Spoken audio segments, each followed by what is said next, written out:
4일부터 30일까지 선교사들의 기도회에 성령 임합니다. 9월이 되면 이제 한국의 신자들이 놀라운 부흥을 경험하기 시작하죠. 그리고 하디가 발로 밟는 땅마다 계속 부흥의 역사가 일어납니다. 1906년쯤 되었을 때 평양에 있는 선교사 교인들이 부흥을 향한 소원을 품기 시작합니다. 그 당시 조선 팔도에 교회가 제일 많고 신자가 제일 많고 기독교가 가장 융성했던 곳이 평양입니다. 하나님 이 평양이란 도시가 조선조 내내 차별당했던 곳이죠. 서북민이라 그래갖고 조선 사람들 평안도 사람들은 관직에 등용하지 않았습니다. 그 서북민에 대한 차별 대우에 분노해서 1811년에 홍경래의 난, 국사시간에 들어보셨죠? 홍경래라는 사람이 반란을 일으킬 정도로 아주 그 평양은 차별당하던 지역이었습니다. 또 평양 감사도 자기가 싫으면 그만이다, 이런 속담이 있습니다. 왜냐하면 평양에 아주 미인들이 기생들이 많아가지고 평양 감사가 되면 아주 그게 남자들 입장에서는 쾌락을 즐기는 자리였겠죠. 거기 경치도 기가 막히게 좋고 또 미인들도 많고 그 평양 감사 누구나 가고 싶어하는 자리인데 그것도 지가 싫으면 그만이다, 이런 속담이 있을 정도로 평양은 기생의 도시, 건달, 깡패, 이 주먹들의 도시, 조선시대 내내 차별당했던 지역입니다. 근데 거기 복음이 들어가니까 제일 먼저 개화해가지고 교회가 제일 많았어요. 1906년쯤 되면은 개성부터 시작된 부흥이 전국에 막 번져갑니다. 그러니까 평양에 있는 기독교인들이요, 우리 평양에도 부흥을 주옵소서, 주로 장로교회를 중심으로 해서 1년 내내 부흥을 위해서 준비합니다. 1906년 크리스마스 때 선교사들이 크리스마스 휴가도 다 반납하고 오히려 휴가 기간에 다 같이 모여서 금식하고 철회하면서 기도합니다. 그 부흥이 임하기를 간절히 사모하는 마음으로 열렸던 집회가 1907년 1월 2일부터 14일까지 계속되었던 평안남도 도 사경회입니다. 1월 2일부터 집회가 시작됐는데 처음엔 이렇게 전도하고 서역 공부하는 위주였고 1월 6일부터 저녁 예배가 열리게 됩니다. 이 수많은 사람들이 몰려들었죠. 이때 장대현 교회에 모여든 신도가 1000명이 넘습니다. 평안남도 각 지역에 교회 지도자들이 다 같이 모였어요. 그러니까 일반 성도가 아니고 평안남도 도사경회였기 때문에 그 도 전체 교회의 평신도 지도자들, 요즘 말로 하면 권사님, 장로님 이런 분들 되겠죠. 그런 분들이 모였습니다. 사람이 너무 많아갖고요, 장대현 교회에는 남자들만 모였어요. 평양시내 4개 교회 여자들이 흩어져서 모였습니다. 평양시내 학교에 교실을 빌려서 학생들은 그곳에서 모이게 됩니다. 이때 평양에 부흥회 하러 오기 위해서 곳곳에서 모여듭니다. 평안도가 겨울에 얼마나 춥겠어요. 영하 40도보다 더 온도가 낮습니다. 서울이 영하 15도만 돼도 엄청나게 춥죠. 저 북쪽 지방이니까 영하 40도 이렇게 돼요. 그 시절에 무슨 난방시설이 제대로 돼 있었겠습니까? 교통수단이 있었겠어요. 무려 140km를 영하 40도에 걸어서 옵니다. 일주일 넘게 걸리기도 해요. 140km를 걸어서 가는데 산을 넘고요, 강을 건너고요, 강도를 만나고 짐승의 습격을 받기도 해요. 그때는 조선의 산에 호랑이가 나올 때입니다. 그 함경도 지역이니 얼마나 험준한 지역이에요. 영하 40도의 세상에 140km를 며칠씩 걸어오는데요, 그것도 맨몸으로 오는 게 아닙니다.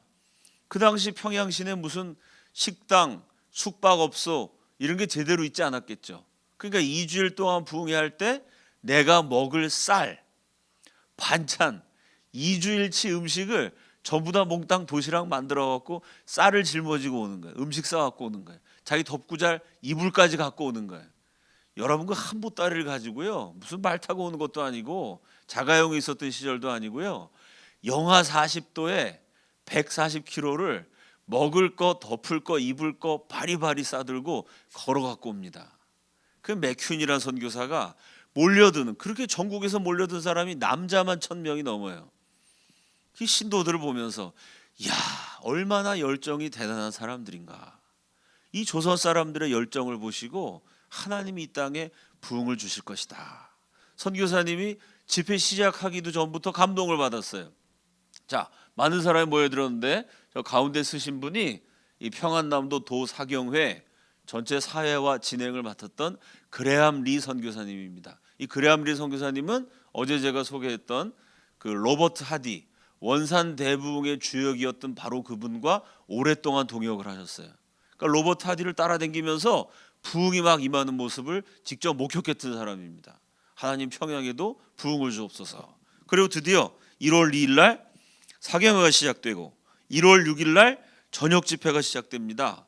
첫날부터 성령이 강력하게 역사하셔가지고요. 한 10시쯤 돼갖고 저녁 집회가 끝난 시간인데 아무도 집에 돌아가지 않아요. 아무도 숙소로 돌아가지 않습니다. 사람들이 기도하기 시작하는데 기도가 멈춰지질 않아요.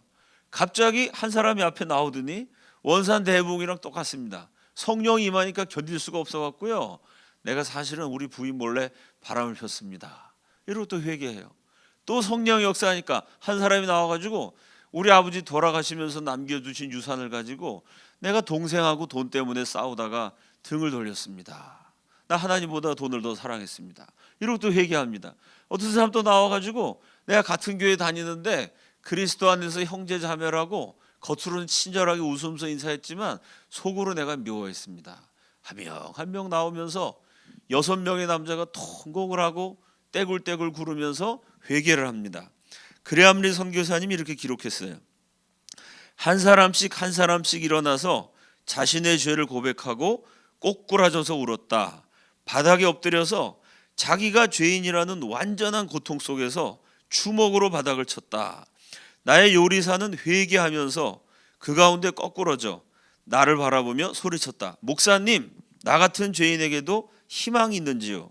나 같은 사람도 용서받을 수 있는지요? 말씀해 주십시오. 그리고 나서 바닥에 엎드려 울고 또 울며 고통 중에 부르짖었다. 회개의 고백 후에 모든 회중이 통성 기도를 했다. 수백 명의 회중이 통성으로 기도한 효과는 무엇이라고 표현할 수 없는 것이었다. 다시 회개의 고백 후에 그들은 참을 수 없는 울음을 터뜨렸고 우리 모두 함께 울었다. 우리는 그럴 수밖에 없었다. 그래서 그 모임은 기도와 고백과 눈물로 새벽 2시까지 계속되었다. 이게 지금 들어도 굉장한 일인데요. 그 당시 배경 속에서 보면 엄청난 역사입니다. 여러분, 제가 어렸을 때만 해도요, 남자는 울면 안 된다 그랬어요. 여기 앉아 계신 저 남성 어르신들 그런 교육 많이 받으셨죠? 남자가 울면 남자가 울거나 부엌에 들어가면 뭐가 떨어진다고 아주 남자는 약한 모습 보이지 않는 거를 교육받았습니다. 제가 어렸을 때만 해도 그랬는데 이때 1907년이니까 이 당시 남자들은 감정을 표현한다든지 남자가 사람들 앞에서 떼굴떼굴 운다는 거 이게 맨정신으로는 불가능한 겁니다. 근데 성령이 역사했더니 내가 죄인입니다 하나님. 성령 역사하고 나서 보니까 이러다 내가 지옥 가게 생겼거든요. 내가 죄 때문에 이 고생을 했고 내 가족들 다 힘들게 했거든요. 그게 깨달아지니까 이 남자들이 세상에 조선 남자들이 떼굴떼굴 구르면서 눈물을 흘리면서 새벽 2시까지 기도하는 엄청난 역사가 일어난 겁니다. 그게 평양시내가 다 놀랐어요. 아니 무슨 남자들이 저렇게 창피하게 울어? 야, 그리고 뭐 죄를 회개하는데 도둑질도 많이 하고 바람도 많이 피고 돈도 많이 띄어먹고 겉으로는 다 점잖아 보이는데 뭐 사람이라는 게 다 그렇게 숨겨놓은 죄악들이 있지 않습니까? 야, 장대현 교회에서 죄인들이 자백하고 남자들이 떼굴떼굴 구르고 통곡을 하는 이상한 일이 일어났다. 이 소문이 평양시내에 쫙 퍼집니다. 여러분, 죄인들이 모여서 누가 시키지도 않았는데 죄를 자백한다. 그 말을 듣고 야, 이거 정말 수지 맞겠구나 라고 무릎을 친 사람이 있어요. 누굴까요? 죄인이 자백하면 제일 좋아할 사람이 누굴까요? 경찰들이죠. 야, 거기 가면 도둑놈들이 자백을 하니까 내가 경찰 잡아갖고 실적을 많이 올리겠구나. 그래서 평양 시내 경찰이었던 방은덕, 그 당시 순포라 그랬습니다. 순포 방은덕이 몰래, 이 사람 믿음이 있었던 사람이 아닌데요, 죄인들이 나와갖고 도둑질했다고 자백한다니까 나는 가만히 있다가 한 놈씩 이렇게 수갑 채우면은 그럼 내가 실적을 많이 올리겠다. 그리고 집회 딱 참석을 했습니다. 그날 설교자가 길선주 장로님이었어요. 요때만 해도 한국 사람 가운데 목사는 한 명도 없었습니다. 그 장로님들이 설교를 하셨는데요. 아니 도둑놈 잡으러 경찰이 몰래 숨어서 왔는데 그걸 마치 아시는 것처럼 이렇게 설교하시는 거예요. 물건을 훔친 도둑놈은 잡을 수 있지만 사람 영혼에 도사리고 있는 죄는 잡을 수가 없습니다. 이러니 도둑 잡으러 온 경찰이 얼마나 놀라겠어요. 그건 뭐라 그러냐면은 회개한 마음이 천국이고 회개하지 않은 마음이 지옥입니다. 설교를 하는데 이 말씀이 화살처럼 날려와갖고 도둑 잡으러 왔던 방은덕 수포의 가슴에 꽉 꽂혀요. 설교를 딱 하시니까 아이고 그러면서 떼굴떼굴 구릅니다. 그게 뭐라고 외치냐면은 나는 천당에 와서 지옥을 찾으려고 그랬던 죄인 방은덕입니다. 그리고 회개한 거예요. 회개한 마음이 천국이요 회개하지 않은 마음이 지옥입니다. 그 설교를 듣고 완전히 뒤집어진 거죠. 왜? 나는 지금 회개 안 했거든요. 그러니까 내 마음이 지옥이에요. 지금 여기 모여 앉은 사람들은 회개하는 사람이니까 회개해서 용서받으니까 천국 가잖아요. 예수 믿었으니까 여기 천국입니다.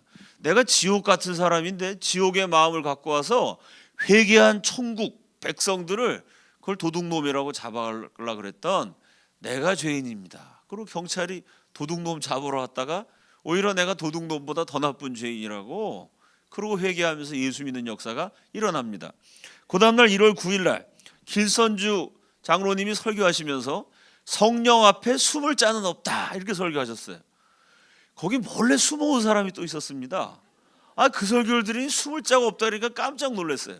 뭐라 그러냐면은 인간이 아무리 노력하고 고행을 해도 돈 벌어서 재미있고 성공해서 쾌락을 즐기고 권력을 잡아갖고 자기 멋대로 할 수 있을지 몰라도 하나님이 지으신 영혼의 참된 안식과 평안 이거 회개하지 않는 자는 이 마음의 평화 영혼의 평화를 얻을 수 없습니다. 성령 앞에 숨을 자가 없으니 숨어있는 죄인들 다 나와갖고 회개하고 예수 믿어서 영혼의 평화를 얻으십시오 이렇게 설교했더니요 저 뒤에 숨어있던 사람이 갑자기 일어나더니 저벅저벅 앞으로 나와요. 앞으로 나오면서 모자를 딱 벗었는데 세상에 이 사람이 숨으려고 모자를 쓰고 있었어요. 예비시간 내내 모자를 썼는데요 모자를 딱 벗고 났더니 머리카락이 없어요. 누굴까요? 스님이었습니다. 10년 동안 불도를 닦았던 김덕엽이라는 스님이 이게 아무리 돌을 닦아서 내가 부처가 되려고 그랬는데 이게 뭐 도 닦고 고행하는 게 얼마나 어렵습니까? 고행을 한다고 사람이 갑자기 천사가 되겠어요? 10년을 구도했는데 이게 마음의 평화가 없어요.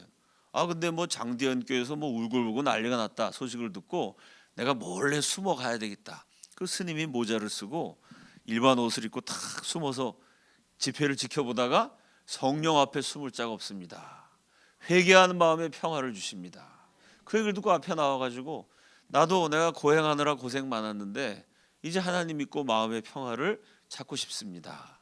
스님이 또 회개하고 예수 믿는 역사가 일어납니다. 이렇게 1월 6일부터 7일, 8일, 9일, 10일 계속해서 성령의 역사가 일어나고 그 소문이 나니까 교회 안 다니는 사람들이 신기해가지고 계속해서 모여들고 제 건 아닌 것 같은데 저는 카톡을 안 해가지고 제 건 아닌데 하여간 마이크 앞에서 크게 소리가 울렸습니다. 자, 그래서 1월 13일 그 사경의 기간 동안의 마지막 주일이 됐습니다. 이제 마지막 주일 집회니까 마지막에 성령께서 아주 엄청난 은혜를 주실 것이다. 그래갖고 그때까지 모였던 인원보다 제일 많은 인원이 모였어요. 그날 설교도 참 은혜스러웠습니다. 그런데 설교를 딱 마치고 그레함리 선교사님이 앞에 나가가지고 기도 인도를 합니다. 다 함께 통성으로 기도하겠습니다. 기도했는데 그 자리에 모인 1000명이 넘는 사람들이요 무려 2주일 동안이나 새벽 2시 3시까지 잠도 안 자고 울고불고 통곡하면서 합창을 하듯이 기도했던 사람들이요 기도하겠습니다 그랬는데 아무도 기도를 안 하는 거예요. 갑자기 조용한 침묵이 흘러요. 뭔가가 영적으로 콱 누르는 느낌이 듭니다. 그레함리 선교사가 너무 당황해가지고 2주일 동안 성령 받았던 거 어디 갔습니까? 2주일 동안 성령 충만했는데 성령이 다 소멸됐습니까? 여러분 영적으로 깨어났다가 도로 다 죽은 거 아닙니까? 영적으로 죽은 거 아니냐고 질문한데도요 가만히 있는 거예요. 약속이나 한 듯이 그날은 아무도 통성기도를 안 하는 거예요. 고요한 침묵이 흐르는데 갑자기 길선주 장로님이 앞으로 나갑니다. 2주일 동안 그 평양 대부흥 사경회의 주 강사였던 분입니다. 이분이 딱 나가시더니 첫 마디가 나 때문입니다. 나 때문에 하나님이 오늘 밤에 역사하지 않으시는 겁니다. 그럼 자기 죄를 고백하는 거예요. 길선주 장로님의 친구가 사업하는 재산이 많은 분이셨습니다. 이분이 일찍 세상을 떠나게 되면서 자기 재산을 친구 길선주 장로님께 맡겼어요. 여보게 길장로, 우리 집사람 그저 집에서 살림만 한 사람이라 세상 물정도 모르고 재산 관리할 줄도 모르네. 내가 믿을 사람 자네밖에 없으니 내 유산 잘 관리해줘서, 내가 아버지가 먼저 가니 자식하고 그 부인하고 얼마나 고생스럽겠습니까. 우리 아내 우리 자식들 고생하지 않게 자네가 내 재산을 잘 관리해주게, 이러고 재산을 맡겼는데 그 재산을 보니까 이게 탐이 나잖아요, 그렇죠? 더군다나 그 사모님이 뭐 돈 관리도 잘 할 줄 모른다니까 내가 도와드리겠습니다 이러면서 길선주 장로님이 재산의 일부를 착복을 하셨다는 겁니다. 이게 얼마나 충격적이었겠어요. 조선 팔도를 누비는 부흥사입니다. 평양 대부흥의 주역이에요. 길선주 장로님의 설교를 듣고 도둑 좀 잡으러 왔던 경찰도 꼬꾸러졌고요. 성령 앞에 숨을 자가 없다 선포하니까 숨어있던 스님도 기어 나와서 예수 믿었어요. 아니 2주일 동안 길선주 장로님의 설교를 통해 수많은 사람의 은혜 받고 뒤집어졌는데요. 그 장로님이 겉으로는 그렇게 훌륭하셨는데 사실은 남 모르게 참 돈 앞에선 뭐 돈의 유혹 앞에 인간이 이긴다는 게 쉽지가 않죠. 그런 실수가 있었던 겁니다. 그래서 사람들이 충격을 받으면서 야, 정말 인간은 정말 하나님 앞에 죄인일 수밖에 없구나, 이런 죄가 깨달아지면서 갑자기 그때부터 길선주 장로님 앞에서 통곡을 하고 기도하니까 다 같이 통곡을 하면서 뜨겁게 밤을 새워서 기도하게 됩니다. 그래서 마지막 날에도 성령께서 엄청나게 역사하셨어요. 이렇게 해서 집회를 마치게 됐는데 원산 대부흥 때부터 전국으로 조금씩 부흥의 불길이 옮겨 붙었습니다. 근데 1907년 1월 평양 대부흥이 끝난 다음에는요, 이게 조그만 불꽃이 아니고 거센 불길이 돼가지고 마치 들판을 태우는 불길처럼 조선 팔도로 무서운 기세로 번져가게 됩니다. 그래서 원산에서 시작됐지만 평양 대부흥 1907년 이후로 조선 팔도가 다 뒤집어졌기 때문에 대개 원산 대부흥보다 평양 대부흥이라는 이름으로 많이 기억이 돼요. 왜 이렇게 부흥이 폭발적으로 번져갔느냐? 첫째는요, 이 부흥에 참석하셨던 분들이 평안남도 교회 지도자들입니다. 그러니까 본인이 2주일 동안 성령 받고 하나님 똑바로 체험하게 됐어요. 그 열정을 가지고 자기 고향 교회에 들어가 가지고 똑같이 간증을 하면서 평양에 성령님이 불을 주셨는데 우리 지역도 우리 교회도 회개하고 새로워져야 됩니다. 장대현 교회 와갖고 성령 체험하고 예수 믿고 뒤집어진 사람들이 고향에 돌아가갖고 그 교회에서 부흥운동을 일으키니까요, 비슷한 역사가 또 막 일어납니다.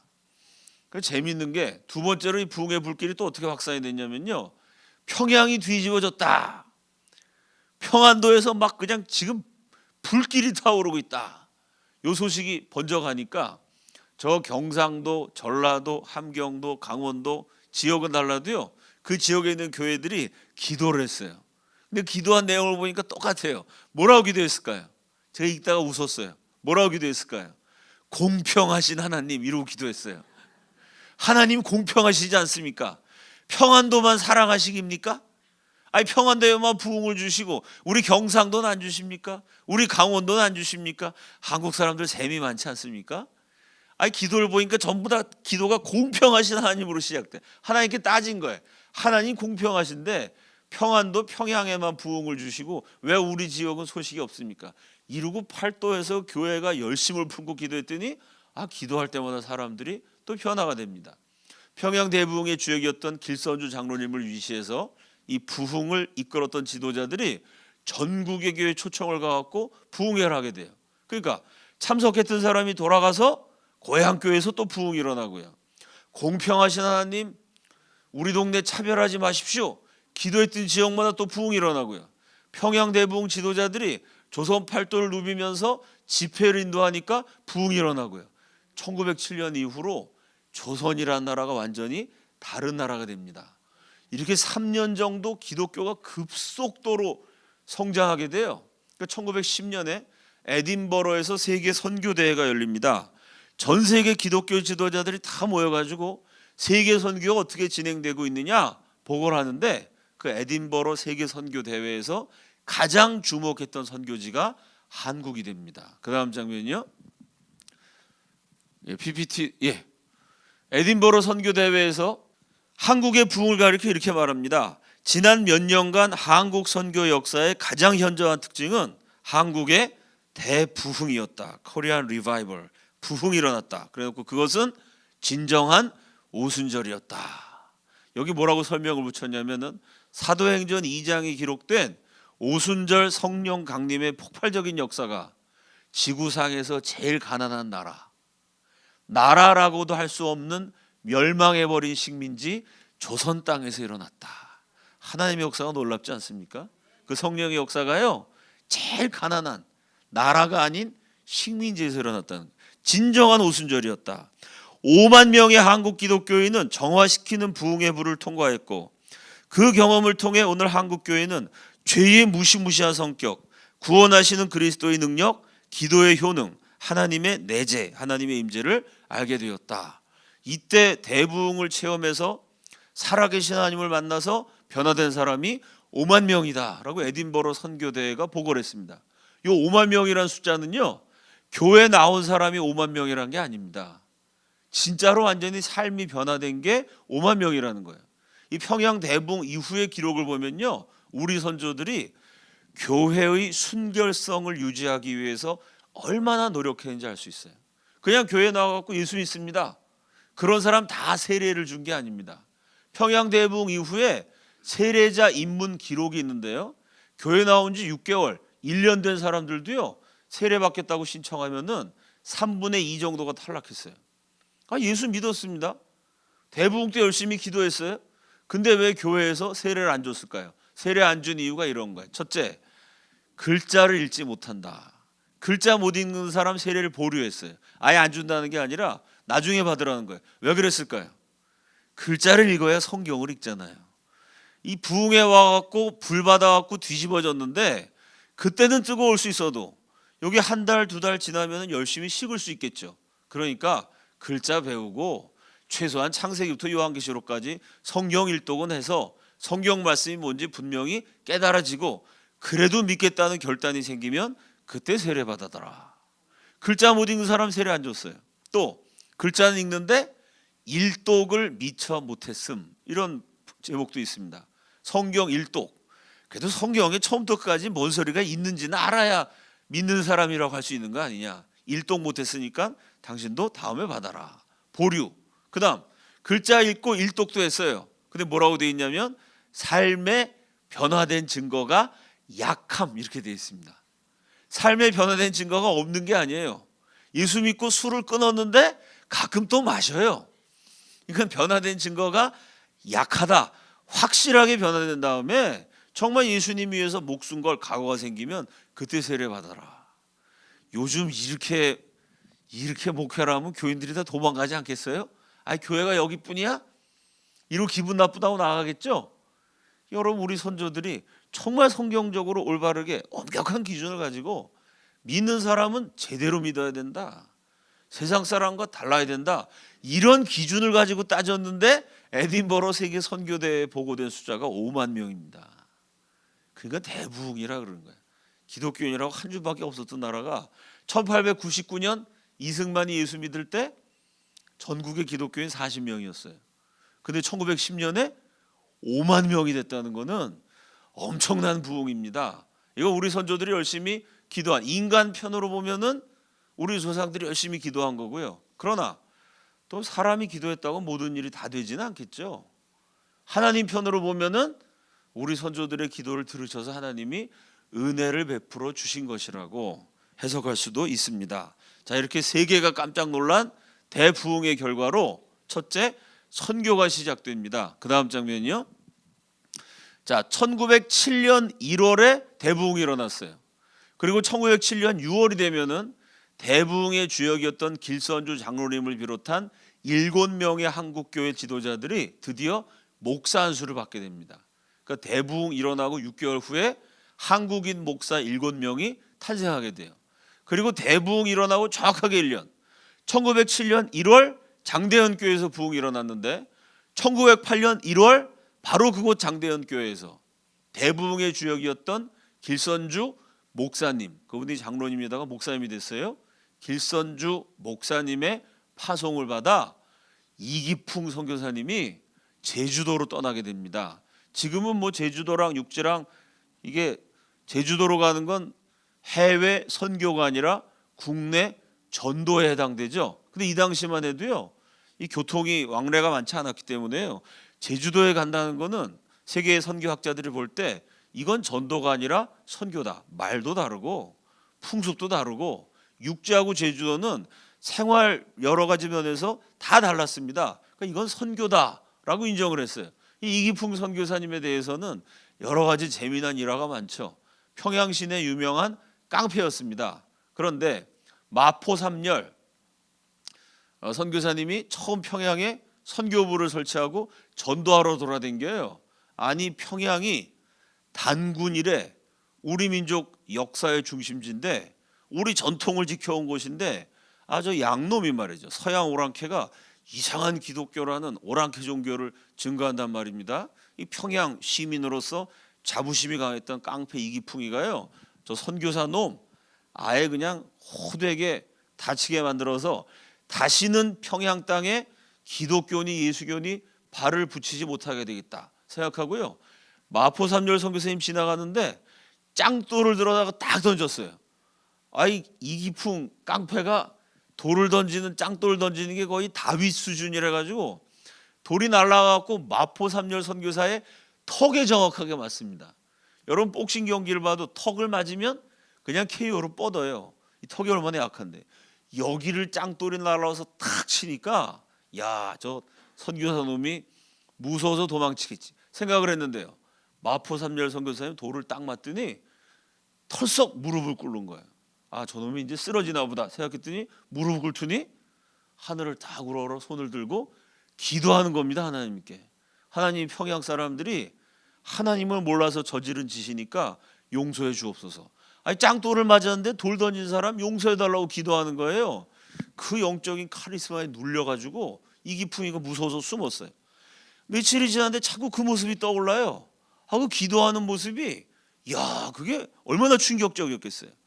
견딜 수가 없어서 결국은 이 깡패 이기풍이 마포 3열 선교사님께 찾아가서 무릎을 꿇습니다. 그리고 평양 시내 그때만 해도 기독교인이 몇 명 없을 텐데 최초의 장로교인 가운데 하나가 되죠. 그 깡패가 1908년 1월에 선교사가 돼갖고 제주도로 파송이 됩니다. 자, 1908년에 제주도로 선교사를 파송했어요.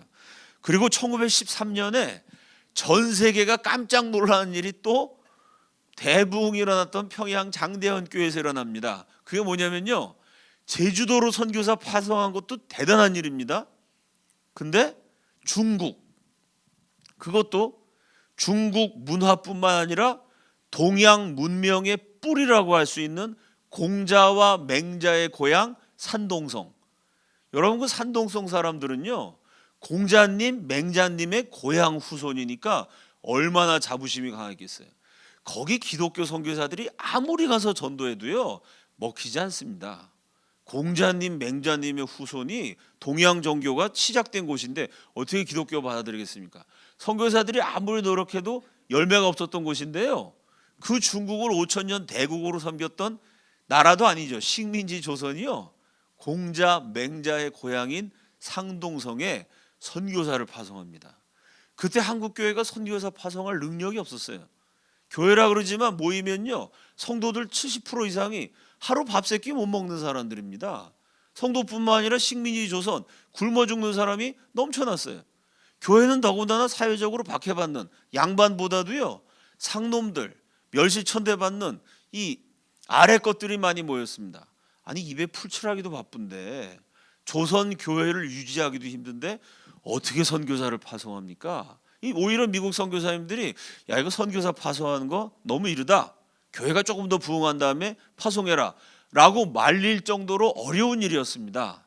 그런데 길선주 목사님이요 고집을 하셔가지고 정말 힘든데 교회 재정을 탈탈탈탈 털어서 교인들이 하루 밥 3끼 못 먹고 2끼 먹는데 2끼 가운데 한 끼를 밥이 아니라 죽 써서 먹어가면서 헌금을 모아서 해외 선교사를 파송했어요.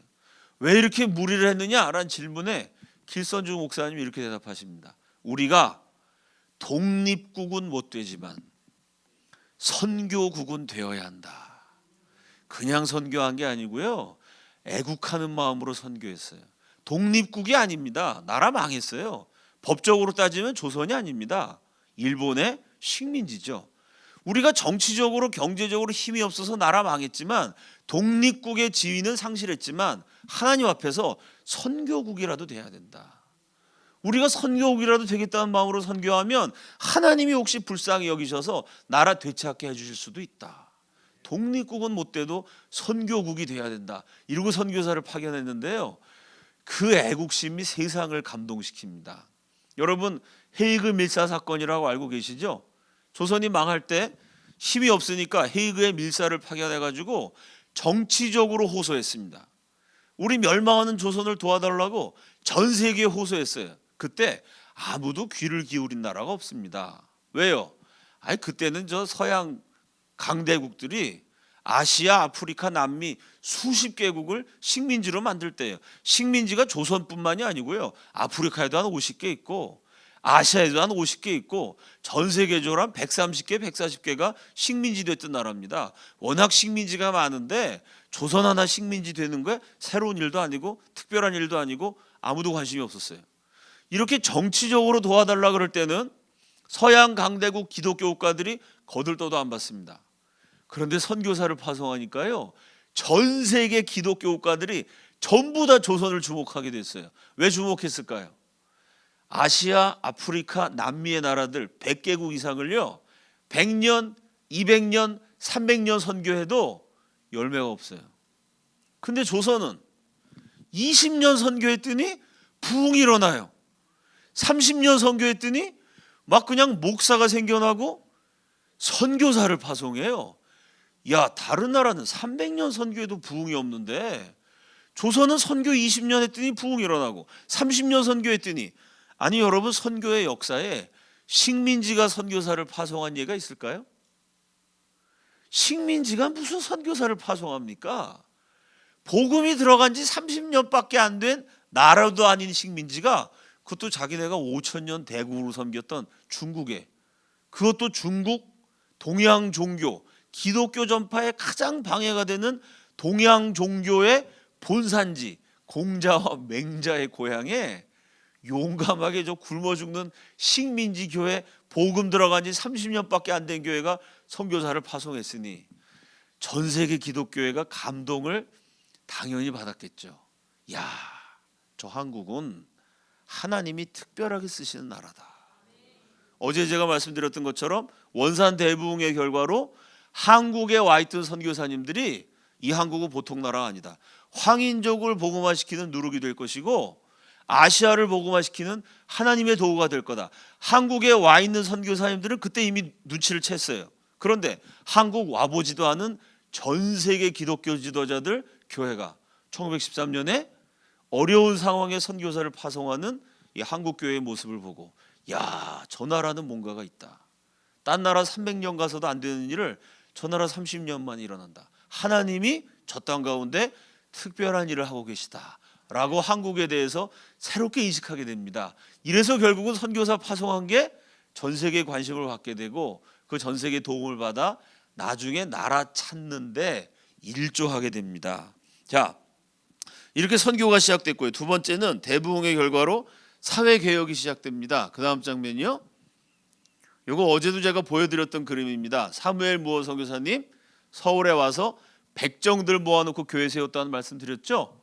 이 조선의 백정, 천민들을 보통 쟁이라고 많이 불렀습니다. 그림 그리는 사람, 이 그림쟁이, 이발하는 사람, 이발쟁이, 가죽 갖고 뭐 만드는 사람, 뭐라 그러죠? 가죽쟁이 뭐 이런 식으로 쟁이란 말 많이 들어보셨죠? 이분이 세운 곤단골교회에 백정, 아래것, 천민, 쟁이들이 많이 모였어요. 그러니까 쟁이들이 예수 믿으러 간다.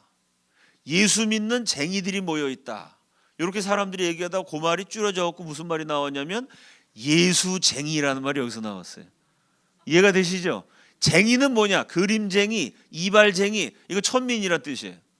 근데 그 천민들이 예수를 믿으니까 예수를 믿는 아래것, 쟁이니까 예수쟁이. 들어보셨죠? 곤단골교회에서 예수쟁이란 말이 나옵니다. 어제 말씀드린 것처럼 이분이 그 당시 사람 대접 못 받던 백정들 열심히 전도했어요. 백정들 보니까 우수합니다. 야, 이 민족이 가능성 있다. 장차 한국은 아시아를 밝히는 기독교 등불이 될 것이다. 어제 제가 말씀드렸던 기억나시죠? 그 말씀하신 사무엘 모어 선교사님이요, 교회 세워서 쟁이들이 많이 모였는데 한양에 있던 양반들이 야, 그 기독교 문화가 뭔지 한번 가보자. 선교사들이 무슨 소리 하나 들어보자. 기독교에 호기심을 갖고 서양 문물을 접하기 위해서 이 교회에 나왔어요. 와서 설교 듣고 신앙생활 해보니까 야, 이 기독교가 좋거든요. 천민들을 중심으로 교회 세웠는데 양반들이 하나 둘씩 늘어납니다. 그 양반들이 교회 나오는데 예수는 믿고 싶은데 제일 불편한 게 있어요. 뭐가 불편할까요? 교회도 안 가면 쟁이하고 같이 앉아야 돼요. 양반이 어떻게 백정하고 같이 앉습니까? 이게 아주 견딜 수가 없어가지고 다 쟁이니까 그냥 양반 한두 명일 땐 뒤에 앉아있다가 갔는데 양반이 점점 늘어나니까요, 이 무어 선교사님께 부탁을 합니다. 이 예배당 좌석을 둘로 나눕시다. 양반석, 쟁이석 이래가지고 양반이 어떻게 백정이랑 같이 앉습니까? 예배실을 따로 만들어 달라고 부탁을 해요. 사무엘 모어 선교사님이 그거 절대로 안 됩니다. 예수 안에서 다 형제고 자매입니다. 이러니까 양반들이 열받아 갖고요, 분립 개척을 했어요. 그 홍문삿골 교회라고 양반들만 모이는 교회를 또 만듭니다. 근데 그때 이 백정 중에 한 사람이 화가 나갖고 뭐라고 그랬냐면요, 저 예수를 믿으면서도 말이야 이렇게 사람 차별하고 저 양반 그리스도인들 불벼락을 맞을 거다라고 예언을 했는데요, 그 예언이 또 이루어졌어요. 그 홍문삿골 교회에서 불이 나가지고 예배당이 홀랑 다 타버렸습니다. 그래서 사무엘 모어 선교사님이 그거 저 그렇게 자꾸 사람 차별해갖고 심판받은 거 아닙니까? 그러지 마시고 다시 오십시오. 이래서 교회 개척하러 나갔던 양반들이 도로 들어왔습니다. 그래서 곤단골 교회에서 같이 신앙생활을 계속했는데 나갔던 양반들이 다시 들어와서 교회 이름을 승동교회라고 바꾸죠. 지금 인사동에 있는 교회, 뭐 문화재로 지정된 유명한 교회입니다. 그러다 이 교회에 또 분란이 생깁니다. 그 다음 장면이요, 저 앞에서 연설하는 사람인데 저 사람이 박성춘이라는 사람인데 놀랍게도 이 사람이 백정입니다. 아주 멸시천대를 받았는데요, 이 박성춘이 병 걸려서 거의 죽게 됐어요. 그 소식을 듣고 서양 의료 선교사 에비슨이 치료를 하러 옵니다. 근데 에비슨 어떤 사람이냐면요, 고종 황제의 병을 치료한 사람이에요. 그때 임금님 몸을 옥체라 그랬습니다. 옥체. 왕비도요, 부인도 자기 남편 임금 몸을 허락받지 않으면 함부로 못 만졌어요. 그래서 그 연산군의 어머니 있죠? 그 연산군의 어머니가 사약 맞고 죽지 않습니까? 패비윤 씨. 왜 죽죠? 부부 싸움하다가 잘못해갖고 여기다가 생채기를 내갖고 이게 부인이 남편 핥힌 게 아니고요, 옥체를 상하게 한 겁니다. 그 아무리 남편이라도 임금 얼굴 생채기 걷다가 이거 사약 받고 죽어야 돼요. 왕비라도, 왕자를 낳은 왕비가. 그 임금 몸이란 거 대단한 겁니다. 그 옥체를 만졌던 사람이 에비슨이에요. 이 에비슨이 또 콜레라가 번졌을 때요, 목숨을 걸고 조선 사람 다 고쳐줘요. 고종 황제가 감동을 받아갖고 야, 미국 사람이 병 걸려 죽어가는 우리 조선 백성을 조선 사람보다 조선을 더 사랑한다. 감동받아가지고 황제가 가마를 하사합니다. 너 앞으로 어디 갈 때나 이 가마를 타고 다녀라. 그 황제가 내린 아주 근사한 의리의리한 아름다운 황금 가마입니다. 그런데 그 가마가 어디로 간 거예요? 백정골로 들어간 거예요. 황제가 내린 가마가 백정 동네 들어가니까 사람들이 놀래가지고 그 가마를 따라서 쫄래쫄래 갔어요. 아니, 황제가 내린 가마가 어떻게 양반댁이 아니라 백정 집에 갑니까? 그리고 가마에서 딱 내려갔고요, 황제의 옥체를 만졌던 그 손으로 황제의 병을 고친 에비슨 선교사가 백정을 만지면서 고쳐준 거예요. 그 박성춘이 감동을 받아요. 야, 이 나 같은 짐승 취급당하는 이 백정인 나를 황제를 치료한 의사가 고쳐주다니. 그러고 이 에비슨의 전도를 받아가지고 박성춘이 기독교인이 됩니다. 기독교인이 되니까 성경 읽고 싶잖아요. 그 서양 선교사한테 쫄라가지고 백정이 말이죠, 글자를 읽어요. 배워요. 글자 배워서 성경 읽는데 너무 재밌습니다. 성경을 열심히 공부하다 보니까 이 백정이 사실은 똑똑한 사람이었어요. 교육을 안 시켜서 그랬지. 나중에는 연설가가 돼갖고요, 독립협회에서 주관한 만민공동회 태극기 딱 붙여놓고 여기서 백성춘이가 나가갖고 유명한 연설합니다. 나는 조선 백성 가운데 가장 못난 백정입니다. 그러나 백정에게도 나라가 있습니다. 이 나라 살려야 됩니다. 이러고 연설하니까 사람들이 막 감동을 받아서 박수를 칩니다. 이게 기독교입니다. 사람 취급 못 받던 백정이 사람 취급을 받는 정도가 아니라 그 백정을 교육시켜서 지도자를 만들어낸 거. 이게 이 한민족에게 다가온 복음의 능력입니다.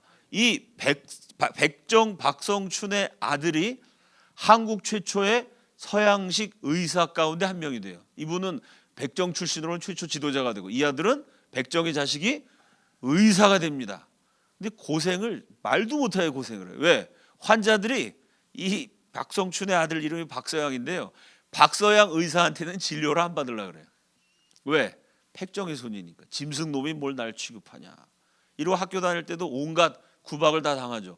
요 박성춘의 아들 박서양의 일대기를 그린 드라마가 몇 년 전에 방영이 됐죠. 그게 재중원이라는 드라마 텔레비에 나왔어요. 알고 계시죠? 그 재중원이 박서양 얘기 갖고 각색해서 만든 드라마입니다. 그 재중원 주인공의 아버지예요. 이 박성춘 때문에 겨우겨우 양반들이 개척 나갔다가 다시 돌아왔는데 이 교회에 또 문제가 생겨요. 무슨 문제가 생겼을까요? 장로 선거를 했습니다. 근데 양반들은 다 떨어졌어요. 그리고 박선충만 이 사람들이 이분의 인격이 다 존중했기 때문에 표를 제일 많이 받아갖고 그 백정 양반 어렵게 다시 모인 교회에서 박성춘이 장로가 돼요. 그 당시에는 목회자가 없었다니까 장로가 설교를 해야 되거든요. 장로가 설교도 하고 성경도 가르치거든요. 그러니까 양반들이 참다가 폭발합니다. 내가 쟁이 옆에서 예배 드리는 것도 진짜 열받는데 참아줬는데 이제는 백정의 설교를 들으면서 이건 정말 못한다. 이러고 또 도로 교회가 갈라져 나갔습니다. 그게 지금 이제 안동교회라고 옛날에 그 윤보선 대통령 다니셨던 양반 다니는 그 유명한 교회가 됐어요. 자, 그런데 평양에서 대부흥이 일어났다 그러니까 서울에 있는 신자들이 우리도 한번 그 부흥을 경험했으면 좋겠다. 1907년 1월에 대부흥이 일어나고 1907년 2월 부흥이 일어나고 한 달 만에 대부흥의 주역인 길선주 장로님을 서울교회에서 초청합니다. 이것도 대단한 사건이에요. 왜? 조선왕조 500년 동안 정치, 경제, 문화, 지식 모든 게 서울, 한양 중심으로 이루어져 있어요. 서울이 양반 사는 동네고요. 평양, 전 기생의 도시고 전 깡패들 도시지 평양 사람이 무슨 서울 와서 누굴 감히 가리킵니까? 이랬는데요. 부흥이 일어났더니 평양 사람 길선주 장로가 서울 양반들 사는 그 한복판에 가서 부흥에 인도하게 된 겁니다. 이 평양 사람이 와서 평양 장로가 와서 부흥이 한다. 이것도 지역 차별이 극심했던 조선에서는 엄청난 일입니다. 대부흥 때문에 지역 차별이 무너지기 시작한 거죠. 그 서울 시내 장로교 연합 집회를 였는데요. 장로교 연합 집회니까 이 승동교회 백정들도 왔고 동시에 그 내가 백정 설교는 들을 수 없다 갈라져 나갔던 안동교회 양반들도 연합 집회니까 왔어요. 부흥이 시작할 때는 이쪽은 양반석, 이쪽은 백정 쟁이석. 누가 팻말 안 붙여도요 서로 따로 앉아가지고 뭐 따로 예배를 드렸어요. 근데 길선주 장로님 설교하신데 자꾸 은혜를 받습니다. 사람들이 은혜 받으니까 둘째 날 되니까 서로 완전히 갈라져 있다가 조금씩 안쪽으로 모이기 시작해요. 셋째 날쯤 되니까 쟁이석에 앉아있던 사람들 은혜 받더니 슬금슬금 뒤로 가고 양반석으로 가요. 양반석에 있던 사람이 슬금슬금 가갖고 백정석으로 가요. 나중에 부흥회 끝날 때 보니까요 누가 양반이고 쟁인지 구분이 안 돼요. 그냥 다 같이 앉아가지고 아이고 우리가 예수 안에서 형제고 자매인데 무슨 양반이고 상놈이고 예수 믿고 나서도 우리가 그런 짓거리 했으니 회개합시다. 양반은 양반대로 회개하고 쟁이 백정은 쟁이 백정대로 회개하고 이게 여러분 사람이 사람 차별하는 악습이요, 사람의 노력으로 끊어지지 않습니다. 이게 성령이 역사하시니까 하나님이 나를 사랑하시고 저 사람도 사랑하신다. 성령이 사랑하는 마음을 주시니까 신분 차별의 벽이 무너지기 시작해요. 이 조선조 500년에 그 강고했던 신분제가 대부흥 이후로 조금씩 무너지다가 마지막에는 역시 대부흥의 주역으로 활약했던 한 분인 이승만 박사가 대통령이 되고 토지개혁과 교육혁명이라는 양반 상놈의 차별을 없애는 그 대개혁을 실시하면서 결국 양반 상놈 제도가 완전히 없어지게 됩니다. 대부흥 때부터 그 신분제에 금이 가기 시작하는 이 개혁이 일어납니다. 자, 대부흥의 결과로 첫째, 선교를 했고 선교사를 보냈어요. 이기풍, 또 산동에다가 보냈어요. 둘째는 양반 상놈 차별이 없어지는 개혁이 일어났어요. 셋째는 외교와 독립운동이 일어납니다. 이 평양에서 일어난 대부흥을, 이 당시에는 방송국도 없었고 인터넷도 없었겠죠. 이거를 전 세계에 생중계해 준 인물이 있습니다. 5,000년 우리 역사상 최고의 외교관. 그 다음 장면이요, 아주 잘생겼죠. 이게 지금부터 110년 전에 찍은 사진이에요. 110년 전에 이 정도 생겼으면 그 당시 이분의 나이가 30대 초반입니다. 누굴까요? 청년 이승만입니다. 이승만이 어제 말씀드렸던 것처럼 원산에서 부흥이 일어날 때 이승만은 한성 감옥에서 기독교로 나라 세워야 된다, 이 철학을 정립했어요. 그리고 평양에서 대부흥이 막 일어나니까 이승만이 이거다, 나는 감옥에서 그냥 기독교로 나라 세워야 된다 생각만 했는데 하나님이 직접 역사하셔갖고 정말 기독교 국가를 세워주시는구나. 그러니까 이승만은 지도자고 공부 많이 한 사람이니까 철학이 있었어요. 비전이 있었습니다. 그냥 예수 믿고 뒤집어지는 대부흥이 아니고요, 이 대부흥을 통해 기독교 국가를 하나님이 세우시려고 한다라고 대부흥의 성격을 신학적으로 분석을 했어요. 그래서 이승만이 지금 조선 땅에 무슨 일이 일어나는지 아십니까? 이러면서 전 세계를 돌아다니면서 유창한 영어로 대부흥의 소식을 전합니다. 1907년에 평양 대부흥이 일어났어요. 그 다음에 1908년 미국 펜실베니아주 피츠버그에서 제1차 세계 선교 대회가 열립니다. 이게 1차라는 게 중요해요. 미국에서 열리는 첫 번째 세계 선교 대회. 전 세계의 기독교 지도자들, 미국과 캐나다 북미의 기독교 지도자들 3,000명이 모이는 미국 역사의 기념비적인 1차 세계 선교 대회. 이 1차가 왜 중요할까요? 요 1908년 이전에는요, 세계 선교를 이끌어가는 나라가 영국이었습니다. 대영제국. 해가 지지 않는 나라가 국력도 세계 1등, 선교도 세계 1등. 그래서 영국에 여러분 잘 아시는 리빙스턴 선교사, 이름 들어보셨죠? 리빙스턴 같은 분이 아프리카에 가갖고 사자한테 막 팔 물어 뜯기면서 복음 증거하고, 영국 사람들이에요. 영국 허드슨 테일러, 중국 선교의 아버지, 또 역시 영국 사람입니다. 이렇게 영국이 국력도 1등, 국력이 아주 막강하니까 세계 선교도 영국이 지도자적인 입장에서 끌고 갔어요. 1908년쯤 되면요, 세계 1등 국가가 영국하고 미국이 비슷비슷해져요. 1913년이 되면 모든 면에서 미국이 영국을 앞지르게 됩니다. 1908년 무렵은 세계 최강국이 어디냐? 영국, 미국이 비슷했어요. 세계 최고 패권 국가로 떠오르는 미국에서 미국의 국력이 세계 1등으로 자라니까요, 이제는 세계 선교도 미국 중심으로 이루어져야 된다. 미국 교회가 제일 부흥하고 헌금도 제일 많이 내고 선교사도 제일 많이 나온다. 선교의 중심지가 이제는 영국이 아니라 미국으로 옮겨가는 역사적인 순간에 제1차 세계 선교 대회가 피츠버그에서 열린 것입니다. 거기 세계 선교 지도자 3,000명이 모였는데 한국 대표 이승만이 1시간 반 동안 유창한 영어로 이 한국에 대해서 소개를 해요. 이 연설문이 꽤 긴데 요약해서 말씀드리면요, 이렇게 얘기합니다. 한국의 부패한 정부는 정화되어야 하고 그들의 심령과 힘은 새로워져야 합니다. 이 정부가 부패하고 국민들 다 지쳐갖고 나라 망해가지고 새로워져야 되는 위기의 때라는 거예요. 그런데 유교와 불교는 모두 그 일에 실패했습니다. 한국의 전통 종교는 나라를 새롭게 할 수 있는 힘이 없다는 거예요. 만약 한국이 구원받을 수 있다면, 만약 한국이 다시 일어설 수 있다면 그것은 세상의 구주 예수 그리스도에 의해서이며 그분만이 한국에 참 구원을 주실 수 있고 주실 것입니다. 이제 한국은 국가적 위기를 맞이했는데 한국인들이 5천 년 믿었던 종교는 문제 해결을 못한다. 이제 기독교만이 한국의 희망이다. 이 얘기를 전 세계 앞에서 소개한 것입니다. 민족적 고통에도 불구하고 우리는 하나님께 감사합니다. 지금 나라가 망할 판인데 감사하다는 거예요. 왜 그랬을까요? 하나님은 우리에게 민족적인 교만, 조상숭배 신앙, 이교적인 미신을 포기할 수 있는 위대한 기회를 주셨습니다. 나라가 잘 나가면 교만해져 갖고 기독교 안 믿었을 텐데요. 나라가 망할 지경이 되니까 정말 물에 빠진 사람 지푸라기라도 잡는 심정으로 조선 사람들이 예수 믿을 수 있는 위대한 기회가 됐다는 겁니다. 국가의 위기가 복음의 기회가 됐다, 이런 해석이에요. 한국인들의 빈 마음과 겸손한 심령에 예수 그리스도를 위한 자리가 마련되었습니다. 그것이 지금 한국에서 진행되고 있는 것이며 한국은 실제적으로 그들이 자랑하고 의지했던 모든 것을 포기했습니다. 나라 망할 지경이니 뭘 의지하겠어요? 자랑할 게 뭐 있습니까? 다 굶어 죽는데 그거 다 포기하고 겸손하게 납작 엎드려 갖고 하나님만 바라본 나라가 됐다, 이런 얘기입니다. 한국은 하늘로 눈을 돌리고 오 주님, 나의 상처받은 심령을 치료하시고 당신의 팔로 나를 안으소서라고 외칩니다.